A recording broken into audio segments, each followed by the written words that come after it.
Di mana di PK? Jadi syarat undang-undang, syarat regulasi terpenuhi semua. Apa? Betul-betul signifikan. Ada cerita baru, ada kronologis baru, ada peristiwa hukum baru yang betul-betul bisa mengubah secara signifikan keputusan yang sudah ada. Apa itu mengubahnya? Karena ada cerita baru, cerita yang sesungguhnya. Kejadiannya runut, barang buktinya benar, segala macamnya benar. Makanya hakim bermain silogisme dalam fakta pertama ini. Kira-kira begitu kalau menurut saya, Bang. Lanjut.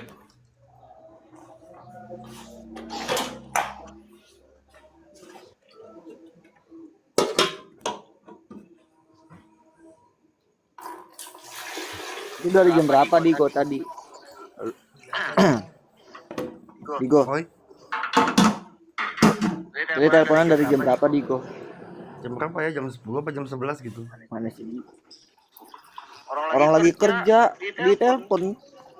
Aku bilang, ini nggak bisa ngomong lah. Orang lagi kerja udah aja nyimak cuma sebentaran doang. Itu udahlah. Nggak enak sama bos juga kan tadi tuh. Iya. Atas dasar rumusan saya tadi, makanya saya bilang banding kasasi menurut saya ya itu hanya upaya hukum biasa dan hanya formalitas untuk mencari keadilan, bukan mencari keadilan yang sesungguhnya. Ya, bahkan Bang Tony RM kemarin naik yang ngobrol sama kita, yang memberi isyarat atau kode akan bernarasi. Kalau dibanding saya nggak terlalu berharap. Kenapa? Dibanding ini masih bisa dijangkau oleh mereka gitu, dulunya begitu. Ya, berarti dia sudah tahu mainnya gitu ya. Nah, kemungkinan nanti kalau di sidang selanjutnya di Mahkamah Agung itu Kasasi. Nah, kemungkinan ada peluang gitu ya, kata dia, karena di sana ada betul-betul MA gitu, Mahkamah Agung. Nah, dari awal memang hakim ini tajam Bang Tony. Dari awal saya lihat dia mempertanyakan mana CCTV Budi masuk ke kios, nggak ada. Kenapa CCTV terpotong-potong? Yang kedua, mana ini tanda tangan ahli dan seterusnya ya. Sangat tajam hakim ini. Nah, cuman yang janggal bagi saya ketika mau memutuskan vonis Ririn kemudian ditunda. Habis Priyo kan divonis, kemudian selanjutnya Ririn. Nah, disitulah injury time. Menurut saya langsung tiba-tiba diputuskan ditunda. Nah, disitulah kejanggalannya. Apakah ada intervensi? Kita nggak tahu, gitu kan. Ibarat kata beginilah secara sederhana tapi nggak enak didengar. Udahlah, lepasin bola yang dari tangan kita. Gitu loh, hakikatnya bahasa analogi ini ya, keputusannya udah, yang penting bolanya lepas dari tangan kita, bola panas ini.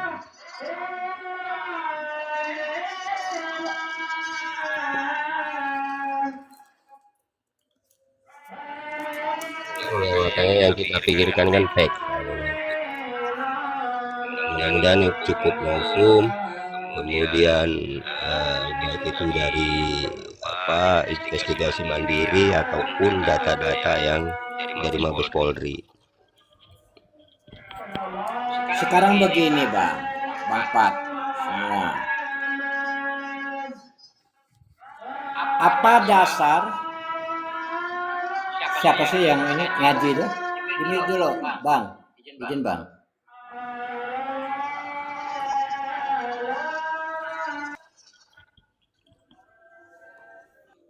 Apa dasar, akan lupa lagi gue. Apa dasar hakim bila Ririn diputus bebas pada saat sidang pertama ini? Bukti yang hadir persidangan ada dia.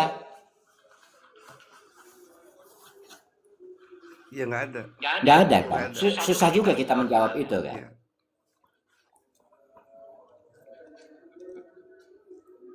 Karena semua bukti mengarah ke dia, ditambah keterangan Priyo kan begitu. Iya.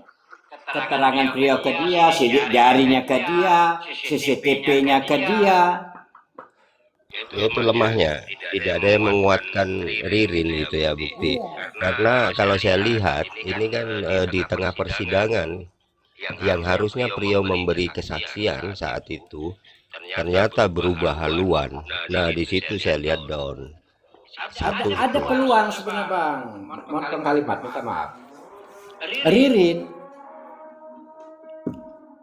kan yang menjadi dasar benar ada TKP kedua yang menjadi sorotan adalah CCTV di mana yang terindikasi mengangkut mayat atau mengangkut beras. Peluangnya Ririn adalah pertama, beras itu diangkut kemana?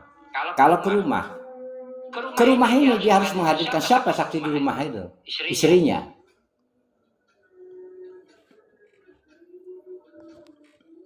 Itu peluangnya. Wah benar, itu bukan mayat, itu beras. Jadi mematahkan daripada yang ada di CCTV tersebut dan menguatkan apa yang menjadi keterangan Ririn bahwasanya benar itu beras. Untuk menyatakan kebenaran beras itu ada yang melihat, mendengar dan menyaksikan langsung. Siapa itu? Istrinya.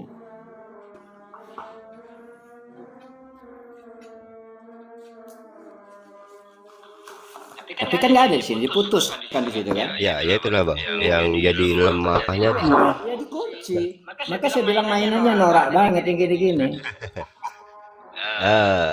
Mungkin juga waktu timingnya sangat sempit kalau Bang Tony mau mencari bukti-bukti baru untuk dihadirkan di persidangan gitu kan.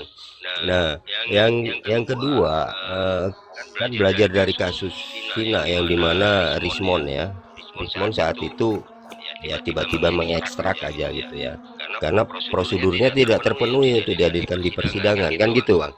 Nah seharusnya kemarin yang bukti-bukti rekaman itu divalidasi dulu gitu kan. Nah itu kan ditolak hakim yang rekaman-rekaman itu kan, tidak menjadi pertimbangan gitu kan. Ya artinya prosedur-prosedur itu tidak dipenuhi gitu loh. Itu Ya bisa artinya gini, dalam kasus ini apapun yang bukti-bukti bakal meringankan hukuman Ririn di bawah Priyo itu dihilangkan. Nah, apapun bukti-bukti yang memang memberatkan Ririn sesuai keterangan Priyo itu dimunculkan.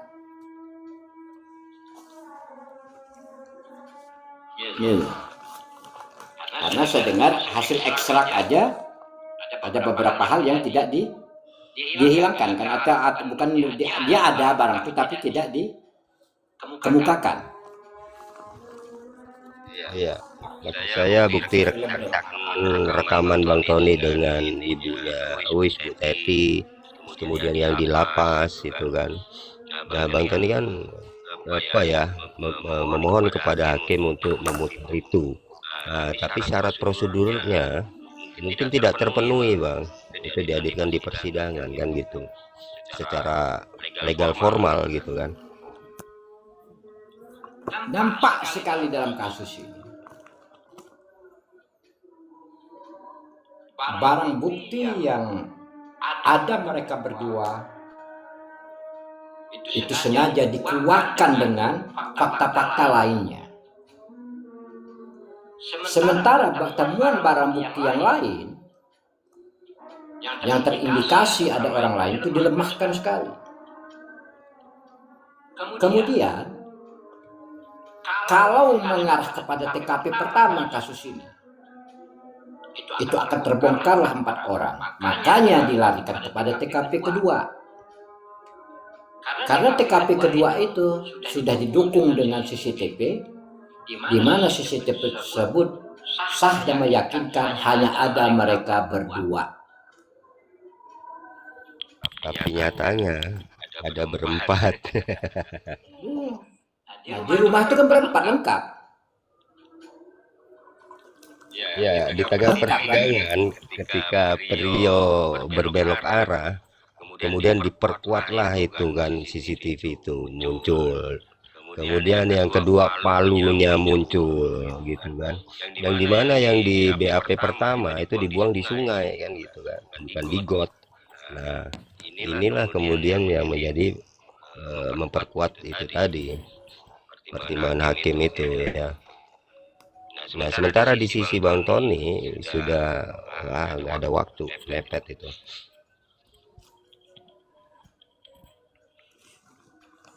Makanya teman-teman ini Ini selesaikan. eh, ketika ya itu tadi narasi JPU dan barang bukti yang dihadirkan ini tidak sesuai karena apa yang di dalam CCTV itu berbeda dengan apa yang dinarasikan. Fokusnya titiknya mereka menitik beratkan kepada hanya ada 2 orang di situ kan begitu intinya di CCTV, padahal di dalam CCTV itu ada lebih dari 2 orang kalau di zoom ya. Saya berkeyakinan Bang Fat, pokoknya yang ada mereka itu ditonjolkan, dimunculkan, yang ada orang lain itu dihilangkan. Karena ada waktu yang putus di sini, 3 jam 11 menit 11 detik. Dari pukul 9 sekian sampai pukul 00 sekian itu. Tanggal 24. Ya.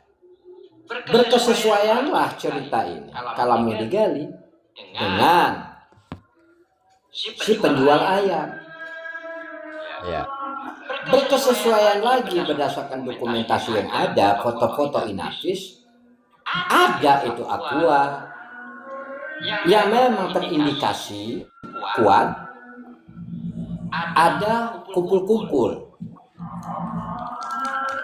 Sayangnya saintifik tidak ada di situ. Apa memang ada, sudah dilakukan, ada tapi disingkirkan, atau sengaja tidak dilakukan pada saat itu. Karena kita akan membuktikan dari uraian cerita Budi membeli ayam. Pukul berapa pada saat itu? Kemudian CCTV hilang, terpotong jam 9 sampai 00 sekian, yang jumlahnya 3 jam 11 menit 11 detik.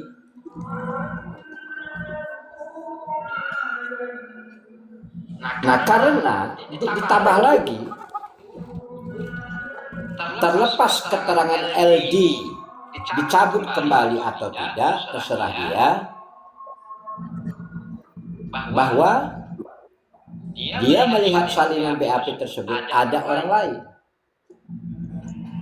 Kalau saya pribadi bisa menghubungkan puzzle-puzzle ini, itu pertama berdasarkan barang bukti ikut terekam di CCTV pukul 9.00 sekian, yang jumlah 3 jam 11 detik. Diperkuat lagi bahwa benar untuk memperkuat keterangannya si LD bahwa ada orang lain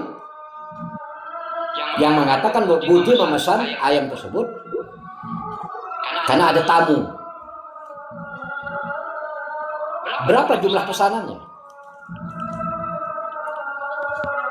Jumlah pesanan itu kita selaraskan dengan berapa dugaan orang yang terlibat dalam urusan ini. Ketemu semua itu. Ya, Bintang tolong di mute dulu ini, Bintang suara ngaji itu.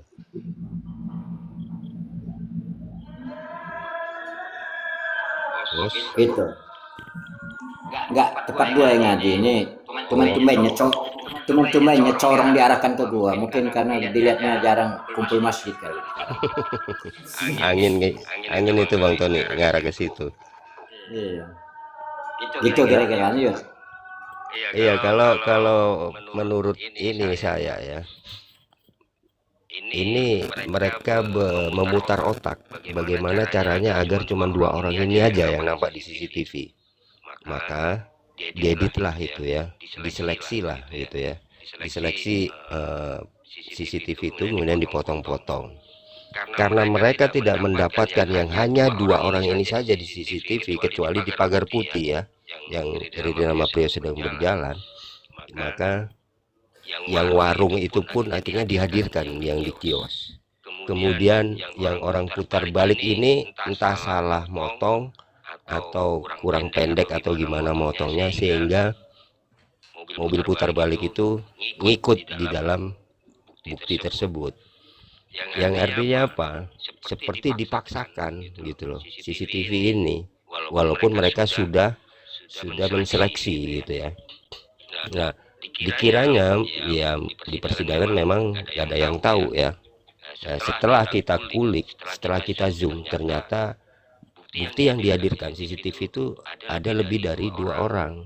Bahkan mobil putar balik itu pun ada 2 orang di belakangnya. Nah, apakah mereka tidak mendapatkan CCTV yang cuma 2 orang ini aja? Kemungkinan yang dipotong-potong itu juga ada orang lain kan begitu, sehingga dihilangkan. Nah, seleksi mereka menurut saya kurang cermat. kurang teliti gitulah Bang Tani, sehingga dipaksakan. Atau memang di dalam CCTV sepanjang itu tidak ada gambar mereka yang cuma berdua gitu loh, sehingga inilah yang kemudian dipaksakan dipakai di persidangan gitu. Makanya begini Bapak, saya pribadi tidak menarik lagi untuk membongkar keputusan yang sudah ada. Karena itu tidak bisa dipakai lagi di upaya hukum luar biasa PK, karena sudah diperiksa kan, bukan novum namanya. Syarat PK itu harus novum kan.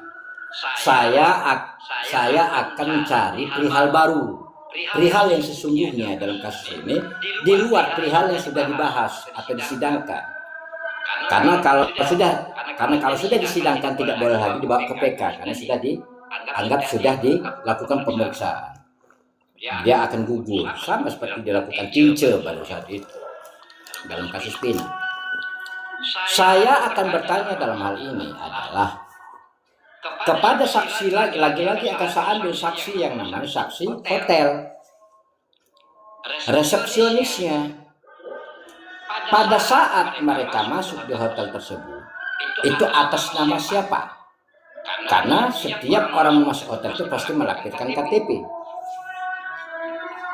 Dalam kasus ini itu KTP Budi. Pertanyaan saya, siapa yang memegang KTP Budi tersebut? Kalau ini semisal atau Joko atau Ririn atau Supriyo, apakah KTP tersebut diserahkan secara sukarela oleh Budi, atau KTP tersebut diambil secara paksa ya setelah dilakukan pembunuhan itu untuk menghilangkan yang namanya integritas daripada pembunuhan ini, dan masuklah itu kepada ranah bahwa Ririn ada di dalam peristiwa itu. Kalau misalkan Joko sebelum peristiwa ini terjadi, pembunuhan tersebut terjadi, dimungkinkan motif sebenarnya untuk melakukan penyitaan aset dan mau melakukan pemindah bukuan aset, ada penahanan KTP disebut. Itu akan saya jadikan novum. Iya. Karena pertanyaan lagi, apakah peristiwa ini sudah ditanyakan kepada saksi pada sidang pertama, saksi hotel? Kalau belum, berarti novum. Temuan baru ini kan. Iya, kalau kalau menurut cerita Prio, itu kan mobil mogok, kemudian mereka dikasih ATM dan KTP Budi. Ya udah nginep aja dulu sambil nunggu mobil itu dibetulin sama montir gitu ya, singkat cerita. Nah, yang ngasih siapa bang? Joko. Nah, ya udah. Nah, maksud saya gini Bang Tony, saya tidak ke situ, cuman saya gini, orang ini sangat paham karena kalau berkaitan dengan aset, kalau berkaitan dengan bank, pasti tentunya prosedurnya adalah administrasi. Ya, harus dipenuhi. Apa itu? Yaitu surat menyurat, surat-surat dokumen kan gitu ya Bang Tony. Artinya ini semua udah eh, katakanlah gini, kalau memang mereka hanya cuman motif hutang, dendam gitu ya, atau marah atau apalah gitu ya, ya paling dieksekusi doang, nggak sampai kepada surat-surat. Saya Nah, bisa mengkonter pendapat Bang Pat. Nggak apa-apa, mohon izin, mohon maaf. ya, Kalau ini dijadikan KTP tersebut dijadikan sebagai dasar penyelesaian administrasi bank, ya, apakah yang nama Bank BJB punya data bahwa Budi, almarhum Budi ataupun si Sahroni masih sebagai nasabah Bank BJB? Ada, tadi saya tanya. Sampai dilakukan pembunuhan masih. Masih. Karena Masih ada Pak, masih ada. utang piutangnya belum lunas. Masih. Berarti masuklah yang namanya apa yang dikatakan Bang Pat. Kemungkinannya ada juga di situ.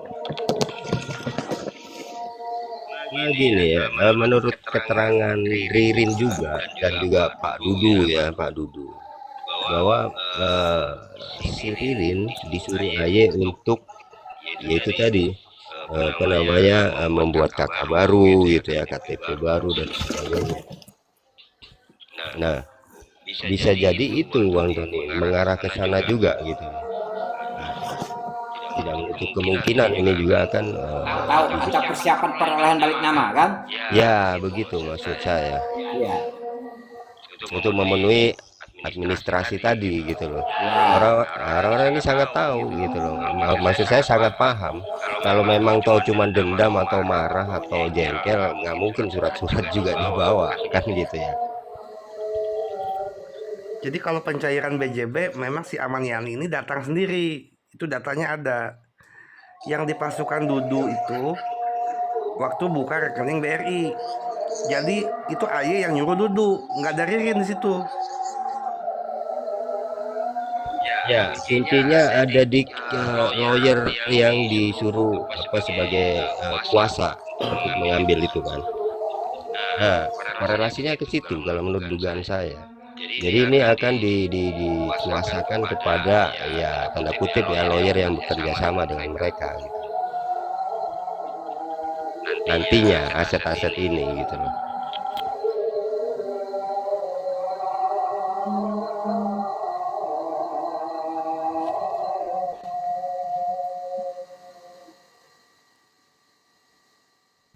Ya udah jelas ya. Udah semakin kemari semakin terang ya, motifnya menurut dugaan kuat saya itu penguasaan aset. Bagaimana caranya untuk membalikan nama kemudian dikuasai gitu lah intinya. Bisa jadi nggak Bang? Ini kan katanya nih surat-surat itu kan dibuang ke sungai Manuk ya. Apakah surat-surat itu disimpan nantinya diubah data-datanya? Nah itu bisa jadi, cuman kan selama persidangan itu kan narasi yang dibangun ini dibuang di sungai. Ya, Yang mana keterangan Rio juga sama Ririn, surat-surat itu ada di dalam tas. Bahkan mengatakan Budi tuh Joko tuh balik lagi ngambil barang satu tas gitu ya. Nah, masa pakaian Iya. nggak mungkin kan begitu. makanya kan yang di dalam pikiranku gini, kenapa mereka kan ngotot ya tentang empat nama ini gitu loh. Udah cukup dua terdakwa ini. Maksudku gini, biar ini kasus ini close dan tidak ada pembahasan lagi ya, ataupun udah ingkrah nantinya gitu kan. Udah cukup dua terdakwa ini saja. Nah, setelah ini kan udah nggak ada yang mantau-mantau ataupun yang ngawal ya, ataupun ya persidangan lagi gitu. Yang aku takutin ketika ini kasus close, ya jatah mereka bakal ganti surat-surat tersebut gitu loh, tanpa Lo- pengetahuan si Pak Haji Muimin gitu loh. Ya, logikanya begini, kalau kalau surat-surat itu di dalam tas dibuang sungai, dibuang di sungai, ngambang, nggak mungkin tenggelam, pasti nyangkut. Kalau nyangkut di sana pasti ada pintu-pintu air kan. Nah, Kalau nyangkut pasti ditemu orang, kan begitu. Iya, ada yang buka ini, oh isinya kertas. Kan kalau koper itu kan pasti nggak akan tembus air, ya kan? Dibuka itu koper, ada Bang. kertas-kertas, ada nama Haji Saroni dan lain-lain, pasti dikasih ke polisi dong. Biasanya gini, Bang Garong. Biasanya kan kalau barang aset itu kan kita nyimpen kopinya juga dong. Gak mungkin kita simpen aslinya juga. Pasti ada Ya, kopinya dong. Muhaimin sudah simpan. Udah simpan kopiannya, Haji Muhaimin simpan. Kemarin itu kan ada dikasih bundelan itu ke pengacara Sil. Iya, maksud aku kan berarti kan kopian itu kan untuk memegang dia supaya si surat kuasa ini kan nggak kali ke orang lain gitu loh, yang bukan ada aliran darahnya. Ya, berarti ini adik kakak hubungannya erat. Karena apa? Aset Saroni pun kopiannya dipegang sama Muhaimin kan gitu. Kopiannya ya, ini loh warisan saya yang saya punya kan gitu. Muhaimin tahu semua. Nah, sekarang gini, oke deh Pak Haji Muimin mempunyai surat kopiannya. Nah, sekarang yang yang bersuara kalau dia itu ahli waris, ada nggak kopian yang hal yang sama seperti Haji Muimin gitu? Siapa? Si J. Si Jul, Nggak punya. si Jul ataupun si Roimah. Nggak Gitu. punya. Nah, berarti kan ini jadinya tuh ada permainan gitu loh Diko. Ya kan, secara diam-diam gitu loh. Ini Saran gua makan kawan, Hmm. mendingan bantu kawal Tony, Pepen, mereka itu profesional. Udah Pak. siap.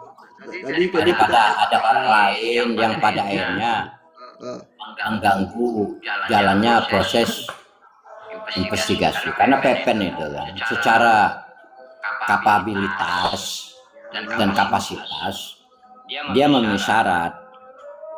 Mantan penyidik memang sudah malah melintang di dunia itu, jadi intuisinya juga udah bermain. Ditambah lagi dalam hal ini saya yakin dia punya link luas untuk mendapatkan apa-apa yang dibutuhkan demi kesempurnaan kasus ini dalam hal menemukan keadilan bagi sang Ririn yang dianggap mereka memang benar-benar tidak bersalah. Karena ada beberapa hal yang memang diketahui mereka, baik itu berupa kerangka pikirnya, baik itu berupa material daripada kasus ini yang belum terungkap tapi dipersiapkan mereka untuk tahapan selanjutnya, hanya Tony dan Pepen. Kenapa saya berani mengatakan begini? Mereka tidak literlek aja, tidak hanya membaca sebuah kasus, tapi mereka sudah terjun langsung. Fakta, Tony,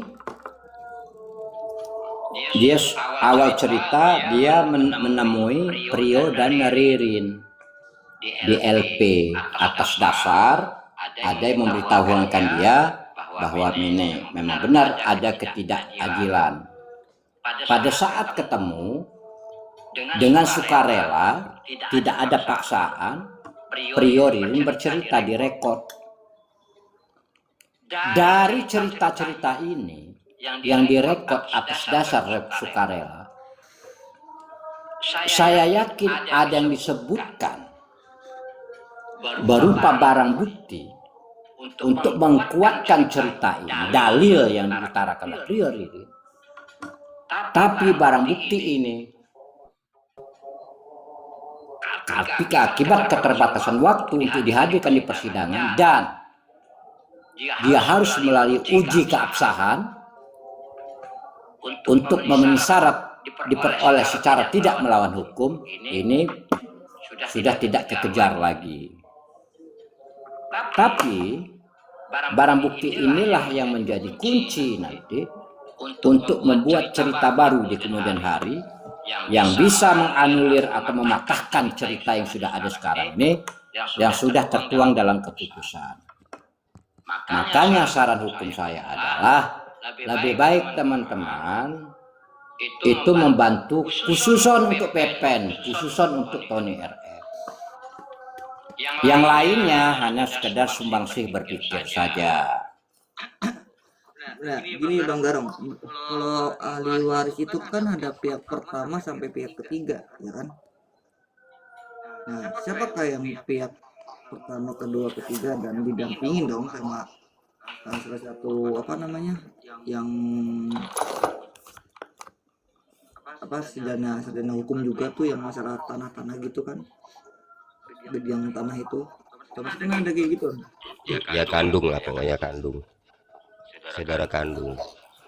Ya, Kan berkaca dari kasus Pina, Bang Pat, bertabur uang di mana-mana. Ada yang ngomong idealis di Komal, nyata-nyata bahkan pemain kan gitu. berarti kan itu semua kan nggak bisa diwakilin kan sama orang lain ataupun siapa-siapa, harus benar-benar punya aliran darah lah, satu bapak satu orang tua lah.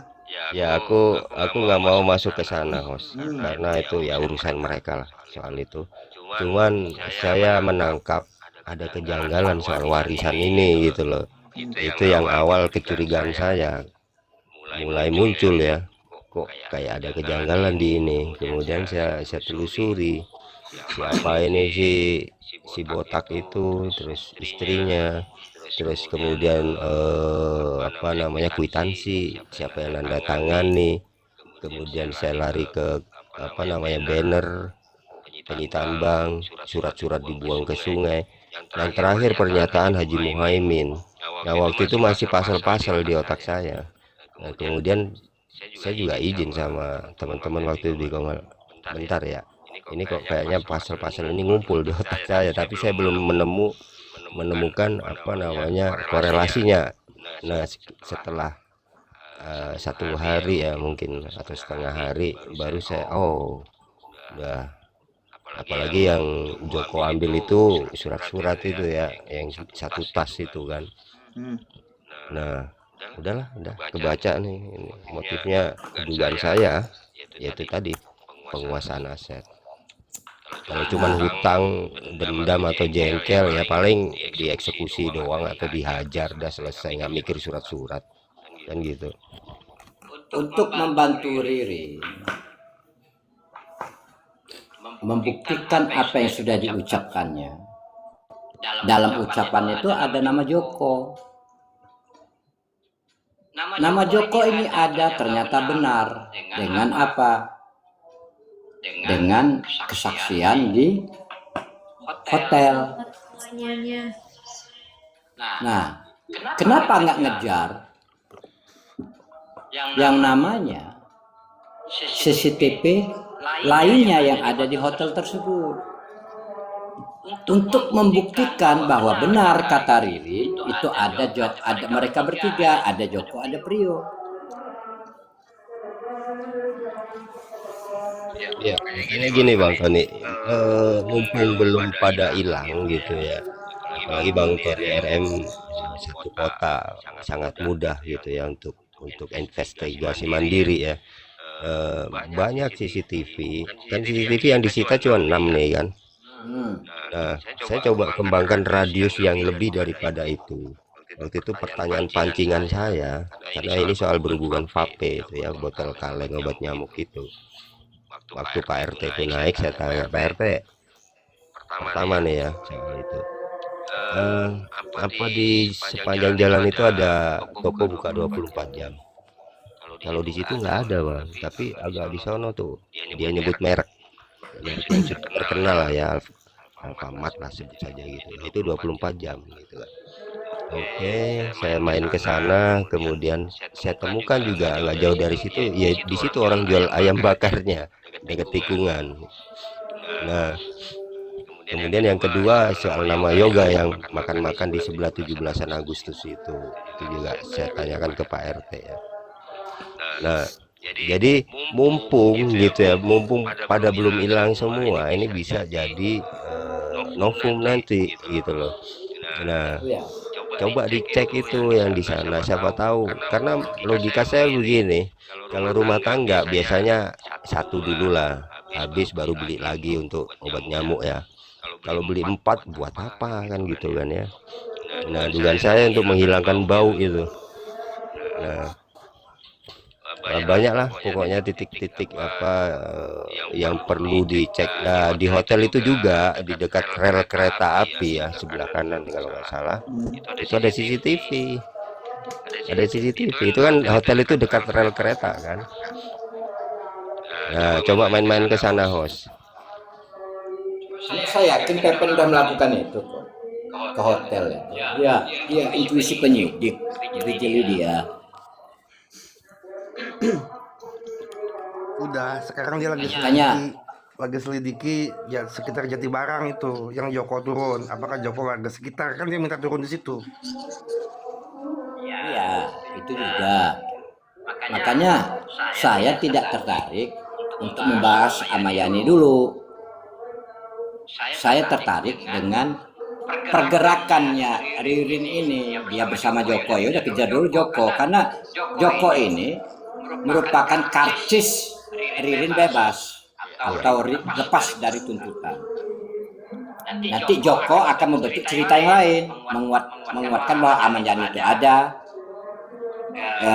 Yoga ada, Priyo juga ada, Hardi juga ada. Berkesesuaian lah dengan apa yang dikatakan Ririn. Gitu. Intinya ditangkap dulu lah gitu ya. Salah satu kena pasti muncul semua kalau menurut saya. Karena Aman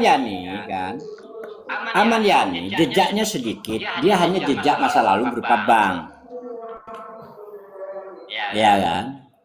Persoalan bank. Tapi jejak dalam pembunuhan ini, real pembunuhan ini, ada Joko. Pertanyaannya, kita mengatakan Ririn tidak bersalah. Tidak bersalahnya karena dia bilang bahwa ada orang lain. Sementara malam itu saya pergi sama Joko, ya saya kejar itu kalau saya. Kemana jejak Joko pada malaman itu ya saya telusuri. Banyak uang CCTV akses ke sana. Iya. Masa hotel hanya ada CCTV di ruang resepsionis saja? Nggak mungkin. Pintu masuk pasti ada. Pintu ngarah ke kamar ada. Setiap lorong tuh ada. Di lobi ada, parkiran biasanya ada. Lobi ada. Ya, akses ke penganjang itu juga banyak itu. Iya. CCTV Nah, ya. tapi mengapa hanya CCTV yang ada mereka, yang hanya ada Priyo dengan Ririn yang dituangkan, yang dibuka kan? Maka saya bilang hebat benar kasus ini. Pokoknya Ririn Priyo, klop, udah gitu aja sampai akhir putusan gitu kan. Jadi enggak, ya minta maaf ya, maaf. Ini pendapat pribadi saya. Menurut saya sangat kuat indikasi rekayasa kasus ini. Dan besar kemungkinan memang ada orang-orang yang disebutkan Ririn itu ada. Silogisme yang saya tarik, saya mencari titik yang sederhana. Titik sederhana ini berdasarkan sependek ilmu pengetahuan saya. Jangankan dia menghabisi 4 keluarga yang lain, seorang Budi aja alot itu tidak butuh waktu segitu untuk membunuh Budi. Kecuali kalau Budi itu patung. Apalagi kalau ngeliat fisiknya si Prio, tidak akan pernah dia mampu yang namanya untuk memegang Budi. Dia pasti mental kalau Budi itu. Si logisme ya, logis yang gua tarik ini. Apalagi kalau lihat Palu itu butuh Iya, butuh tenaga tuh, mau mukul aja ngayun dulu tuh ke belakang. Berat itu bang, Berat. berapa kilo itu? Ada kali 3 kiloan. Itu mah ada tuh 5 kilo. jadi untuk mengetahui adakah motif dari kejiwaannya, mensreanya dulu, niat. Ya sebenarnya dari istri si Ririn, walaupun pihak keluarga itu keterangannya bukan dikategorikan saksi, tapi boleh didengarkan.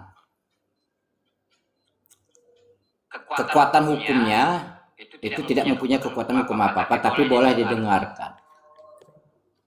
Untuk membuktikan apakah memang benar ada mensrea si Ririn mau menghabiskan Budi. Saya akan melihat itu, mengambil itu dari istrinya, istri si Ririn. Kenapa? Karena antara Budi dengan Ririn ini kan terjadi hubungan emosional, sudah terjadi hubungan emosional, artinya sudah lama saling kenal mengenal. Saya kepengen tahu akibat saling kenal mengenal, hubungan emosional itu bisa sampai Ririn menghabisi nyawa Budi. Nah, untuk menjawab pertanyaan ini saya akan gali dari istrinya.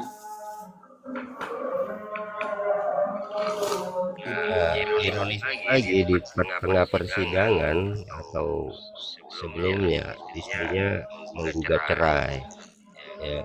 Kemudian terdeteksi terbang ke Singapura, ya.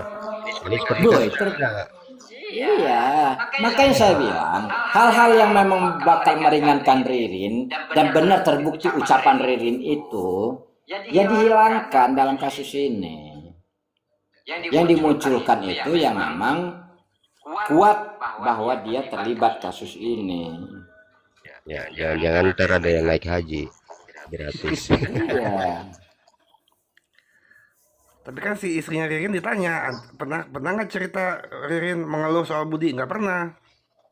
Berarti kan nggak dapet tuh Iya, berarti kan hubungan emosionalnya baik Iya. kan, hubungan emosionalnya baik. Nah, itu kan jadi bahan pertimbangan silogismenya.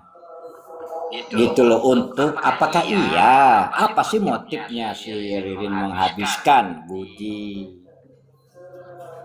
Bahkan Evan sama Jaka yang bawa mobil Budi pun kan nggak mengatakan Ririn ada masalah dengan Budi. Itu kan di sidang loh. Intinya gini, ya makanya si Ririn itu protes ketika di persidangan. Pak, itu tolong jangan di pause, tolong suaranya besarkan, karena itu saya lagi ngomong sama sebelah kios, kan gitu kan. Artinya apa? Dia mau mengatakan bahwa di dalam video itu saya tuh nyari Budi. Iya, ada saksinya kan, ada yang mendengarkannya, ibu itu kan, iya. Bisa jadi saksi harusnya yang meringankan Ririn. Orangnya pindah. Warung Madura juga pindah. Yang hebatnya di saat sidang Ririn selalu ada keributan. Ya silakan aja lah si logisme bermain di situ. Gua sholat dulu. Iya. Lanjut.